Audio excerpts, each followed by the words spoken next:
So for starters, it's pretty much safe to say that JARON Boots Ennis not only made a statement with his performance against Montes Stanionis, but he also redeemed himself from his last outing back in November. I see a lot of people saying, you know, we all owe Boots an apology for the criticism he faced after that bout against Hearn, but if we're really being honest, his win over Stanionis looked more like an apology to us, the fans, and to anyone who believes in Ennis as the future of boxing. He showed that he can flip that switch if need be and shine that much more brighter under the lights. And what makes his performance even more impressive is the fact that even though Ennis was obviously the bigger, stronger, faster guy, that doesn't take away from Stanionis being a solid, legitimate matchup. Stanionis fought his heart out, but he was clearly overmatched. However, Stanionis was the WBA welterweight champ and number 2 going into this fight. Stanionis has been up in the rankings for a while now, but for some reason couldn't land a big name on his resume at this division.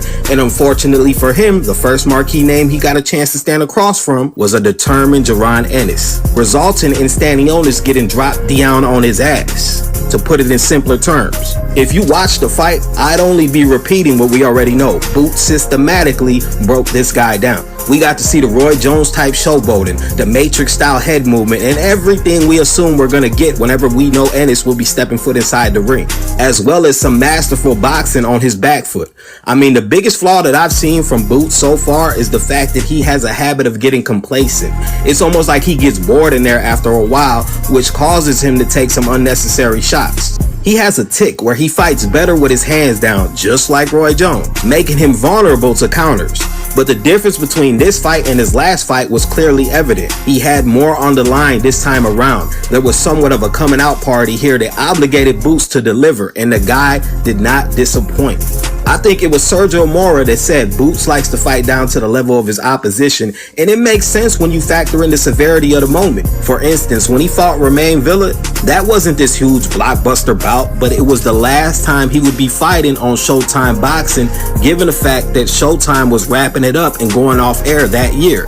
And since it was the main event, it ain't hard to tell why Boots dominated that matchup the way he did. Same thing when he faced David Evanesian. It wasn't just a sold-out crowd in Ennis' hometown of Philadelphia, but Evanesian was also a guy that Terrence Bud Crawford added to his resume leading up to this undisputed bout with Errol Spence Jr. So of course, Boots went in there to make a statement, which is why him getting up for this fight against Stanionis might have been the easiest thing he had to do, being that he just unified and stamped himself as the man at the 147-pound division, now holding hardware that consists of the IBF, WBA, and Ring Magazine Lineal Championships, making that Infinity Gauntlet look very promising for him at this rate. I might even go as far as to say that Ennis could be the most entertaining fighter in the sport of boxing today, but I'm sure that wouldn't really be a surprise to anyone who's been paying attention. It doesn't mean he's the best, it doesn't mean he can beat everybody, but nonetheless, he is fun and exciting to watch. You know, it's kind of hard to describe Ennis at this point in his career, but he's definitely a guy, you know what I'm saying? Like, remember when Lil Wayne was the hottest rapper from 2006 to 2010? We had rap artists like Kanye, who was still winning awards and topping charts for the best product. We had our Joel Santanas, who complimented Wayne's style and could go toe-to-toe with him on mixtapes. We had a straight-up Dog and Cassidy, who everyone was thirsty to hear on tracks with these dudes. But who was the silent killer hidden in plain sight throughout that era? The one no one ever forgot about but took very serious when it came to the style. Who was that? Fabulous. Remember, Fab wasn't the #1 guy. He wasn't all over the airways, but he was always a guy. We always wanted to hear a verse. When he had a hit, he had a hit. We knew he was nice. That's where I would play someone like Boots Ennis. And what trips me out about Boots is the fact that, you know, he's a fly cat. He's flashy. You see him stepping out all decorated with his fur trunks.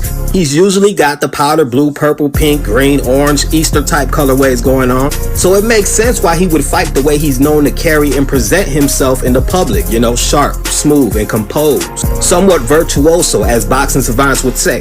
Which is why, if he doesn't look perfect, we'll come on here and criticize him, because he already has that aura where it's expected for him to go out there and look nice. And truthfully, that's not fair. We have to accept the fact that depending on who's in front of him, whether it's a rematch or a runner-up, he's going to look just as mediocre as he does great. And that's okay, because it's boxing. It isn't rap. This ain't a fucking talent show. It's a fight. So we take the good with the good and the bad with the bad. The difference is there are a lot of guys who look the part but can't display it in the ring as consistently as he has. Yeah, this Jaylen Brown looking ass nigga is pretty much here to stay just as long as he can remain disciplined. I mean, according to Ennis and his promoter Eddie Hearn, this is just the tip of the iceberg. To quote them both, we haven't seen nothing yet. Now, of course, many would assume that Eddie Hearn would like us to believe Boots is headed for greatness, you know? The perception is that he's just gonna talk his fighter up to whatever level they can trick us into believing he's on, because that's basically a promoter's job. However, I don't think that's the case here at all, man. I really think Eddie Hearn truly believes in his investment. Eddie, in my opinion, seemed more excited for Ennis' win last night than Boots himself. I mean, he was the first one in the ring to celebrate with the guy, but that says a lot about his admiration for his fighter. I'm telling you now, I've seen Eddie Hearn get excited over a lot of his fighters, but very few to this extent. His own broadcast of DAZN damn near had to cut him off during the post-fight interview because he was just gonna keep on talking. He had a lot to say. Which brings me to his Ring Magazine interview where he made a couple bold statements. One being that JARON Boots Ennis versus Terrence Bud Crawford is the biggest fight that can be made in the sport of boxing today. Now, I'm not saying it isn't, because it's definitely up there, but when there's matchups like Crawford versus Canelo, Tank versus Shakur, and Canelo versus Benavidez, it's understandable why many would like to debate the topic. The thing is, who's gonna say no to Bud versus Boots? I sure as shit ain't. Even if I still feel that Bud beats him, I'll be paying for that on DAZN, Prime, Netflix, or whatever the fuck app it lands on. Eddie also said that Ennis would play with Vergil Ortiz if the two were to ever face each other. According to Eddie, Boots has been fighting on cruise control and autopilot. He guarantees that there's a whole lot of Boots that people have yet to see, and he says Boots beats Vergil Ortiz easy. Now, even though I agree that Ennis is out there cruising through matchups and will definitely get better depending on who he's facing, I'm not necessarily sure if I agree with him playing with Vergil Ortiz, bro. I'm just saying. It's not that I necessarily disagree, because from a stylistic standpoint, Ennis could have the upper hand, but Vergil is at 154, and Vergil ain't something you just gonna go in there and play with. If so, you're gonna have to show me, because your promoter could be hyping you up for disaster. With all that being said though, as much as everyone wants to see Ennis in there with the likes of Crawford and Ortiz, unless those fights are presented to him and they can come to an agreement, I don't think Boots has to rush into anything here at all, because what a lot of folk don't realize is Boots has the luxury of options at this point in his career. It was the same with guys like Spence and Crawford at one point. They each had the real estate to campaign between weight classes, and that's what we're seeing with Ennis.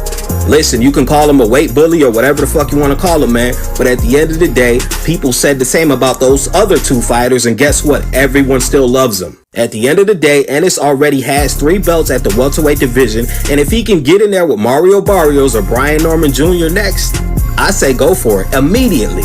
Brian Norman is the matchup that's catching the most heat, because if anyone's a threat to Ennis at welterweight, it's definitely a heavy hitter like Brian Norman Jr.